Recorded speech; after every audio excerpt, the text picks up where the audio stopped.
In a small town in North Wales, one of the most historical and beautiful countries in the world, lies an old, abandoned slate mine called Aber Las. Working men forced to abandon their livelihood because of a flood. Caves, both dry and fully submerged in water, that were unexplored, creating an exhilarating adventure for those daring enough to enter. But not all return home. The 3 men that entered the mine that day were part of the UK mine and cave diving exploration group, but the Aber Las slate mine would change their lives forever. This is their story.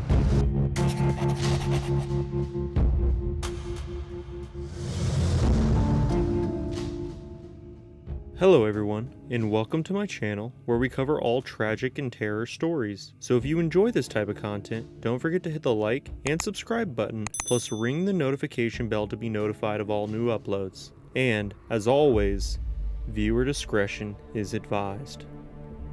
Dry caving and cave diving both come with their own specific risks, and many people become experts at one or the other, but very few are great at both. While cave diving, you have a very specific set of equipment that is required to be underwater in the pitch black. Cave diving often seems the more extreme of the two similar activities because of the inherent risks of the cave, combined with being underwater, breathing a complex mixture of helium, nitrogen, and oxygen called trimix. Divers have to adjust the gas mixture depending on how deep they dive to prevent nitrogen narcosis. Not to be confused with decompression sickness, nitrogen narcosis is the breathing of air under pressure that impacts how much the nitrogen molecules are dissolved into your tissues and blood. Too much extra nitrogen can affect the brain and cause an inebriated-like symptom, leaving the diver open to easy mistakes.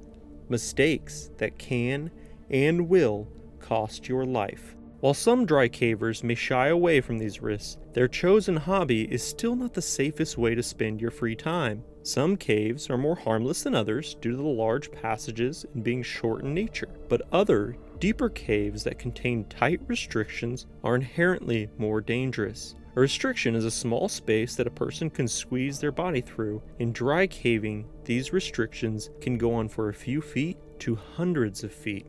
Imagine lying on your stomach, unable to move your arms and legs up or down, while you wiggle your body forward inch by inch, feeling the pressure of the rock on your spine and in your stomach. This is not for the faint of heart, or those that suffer from claustrophobia. Not to mention, some dry caves have a risk of flooding, and you do not want to be trapped hundreds of feet under the surface with gallons of water roaring at you.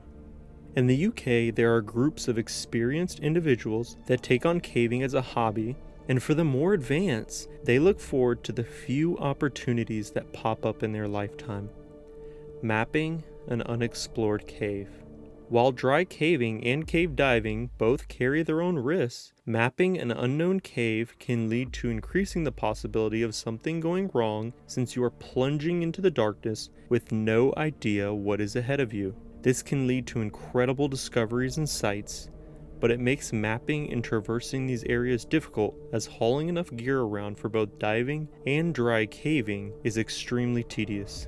On top of that, there's always the risk of air pockets through a cave containing harmful gases.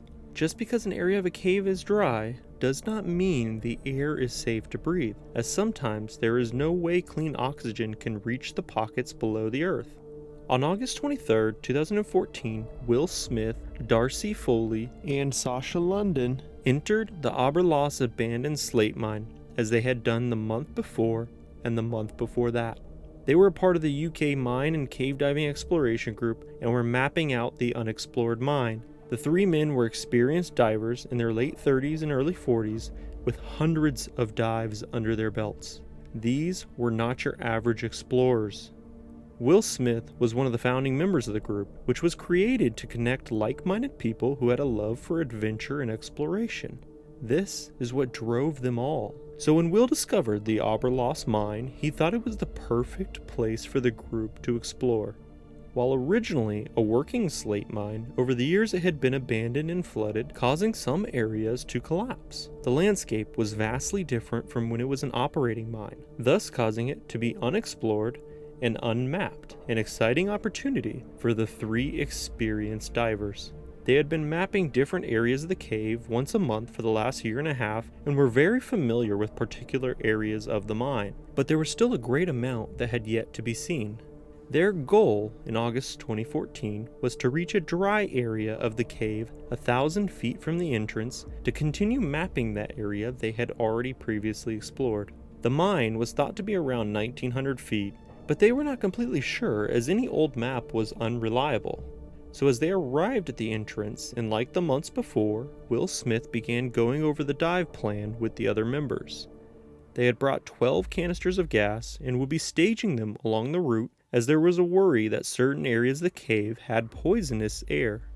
Another key risk while under the water was the enormous amount of mining equipment littered throughout the route. This was one of the reasons they were here, to document the many spades, picks, lanterns, infrastructure, and decomposing explosives that was encapsulated underwater as if they were entering a time machine every time they entered the mine.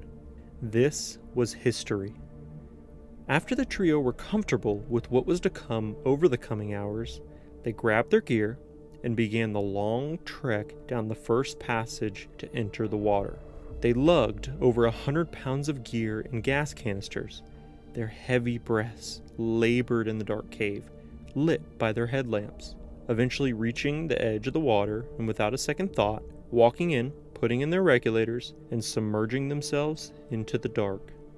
They made quick work swimming through the passages, as they knew them pretty well, each movement extremely precise. With cave diving, you use short, powerful kicks that do not extend very far past your hips, called frog kicks, so that silt sitting on the bottom of the cave is not affected as you pass through. One wrong kick would erupt a cloud of dust all around them, making it virtually impossible to see a few feet in front of you. It is not an entirely beautiful dive, as it is muddy, dark water, but it is littered with amazing pieces of history. It was beautiful in its own way, and a peaceful experience for the professional divers. As they swam through the main passage, they could not help but feel overwhelmed, as everywhere they looked was a black void leading in a different direction.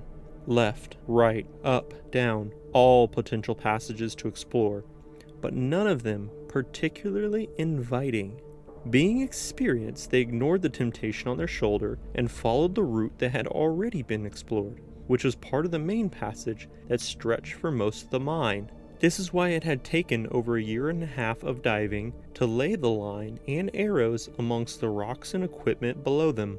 A dive line is a thin but strong piece of rope that follows the path of the cave. It is one of the key rules of cave diving. Always use a line, as should there be any emergency, such as a silt out, there would be a way to exit the cave. They slowly progress with slow kicks, their lights bobbing in the pitch black, broken by the occasional ladder or minecart in front of them.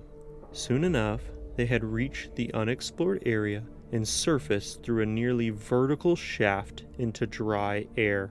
Will had already explored similar passages along the route and had a feeling it would lead to an adit entrance. An adit is used in mining as a small ventilation and emergency exit leading from the mine directly to the surface. These are typically tight passages that had over time collapsed due to the no upkeep. The plan was for Will to get out of the water and explore the passage, while Sasha and Darcy stayed on the edge of the water, resupplying and waiting for Will to return. If it ended up being a larger cave system, Will would regroup and they would explore and map the cave together. So they watched as Will exited the water, leaving his regulator in his mouth, and he began walking down the tight path. He looked rather odd, walking through the cave with his tank still firmly on his back and his fins on his feet, almost like a duck, walking into a dark void alone. The passage they had emerged in was a sharp incline, almost like a stairway, and Will was slowly making his way up. The water extended vertically below them into the void. Will moved slowly, as he could not risk breathing in the air because of the potential poisonous gases in the mine. But after moving a few feet, he noticed something odd about his gas cylinder. Sasha and Darcy were checking their own equipment at the edge of the water, but noticed a headlight shine directly at them. As they slowly looked up the sharp incline, they were initially blinded, as if staring directly into the sun. They shielded their eyes with their hands and noticed Will was pointing at his cylinders and looked uneasy. He made out a couple of words. "There is a problem with my gas." Then his eyes rolled back into his head and Will tumbled down the slope, smack into the water, creating an awful echo sound similar to a body falling on rock. Will had been breathing the air in the cavern, and he was right. It was poisonous. The air in the chamber was a strong mixture of carbon dioxide and hydrogen sulfide, accumulating from the leftover mining equipment and decaying explosives that could not reach clean air. Sasha and Darcy immediately jumped into action, pulling Will's heavy body bogged down by pounds of equipment from the water. He was already unconscious, and he was not breathing. Sasha tried shoving his spare regulator into Will's mouth, but his jaw was ironed shut. They did the only thing they could and started CPR, but there was no way to get clean air into him. It only took a minute, but they realized their leader and good friend would not wake up. Will was gone, but Sasha and Darcy had to make a decision, and they had to do it quickly, as staying in the passage could lead to neither of them making it out alive. They had to decide whether to leave Will's body in the cave or try to bring him back to the surface. They would not be able to haul him out safely, so with heavy hearts, they laid him down on the rock and submerged themselves into the water. They began making their way out of the mine, following the route they had entered, but with only two. As Will's body lay alone in the cave, Sasha and Darcy slowly made their way back to safety. They swam in tandem, not able to fully grasp what had just happened. They swam in shock, only worrying about their own safety. Even an experienced diver could succumb to the emotional burden of losing a friend. They would eventually reach the exit in the early afternoon, emerging from the water into the dry cave. The smell of fresh air hit them like a tidal wave washing over their bodies. They finally had a moment to grieve their friend in the dark. Nothing would ever be the same. They made an emergency call, and North Wales Cave Rescue Organization and the Northeast Wales Search and Rescue Team would be on site later that day. There was one problem. Nobody knew the exact reason for Will's death, and the team was weary of rushing into the cave without knowing what they were getting into. They thought it was a simple equipment failure, but they weren't certain. Nonetheless, in the early hours of the morning on August 24th, the team entered the mine, and later that day emerged with Will's body so that his family could put him to rest.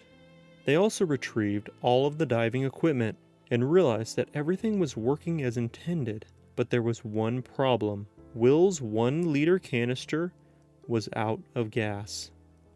The abandoned mine was closed shut after Will's death, as it was deemed too dangerous for explorers because of the toxic gas from the rotting equipment, but would eventually be reopened due to the pressure from the UK Mining and Cave Diving Exploration Group.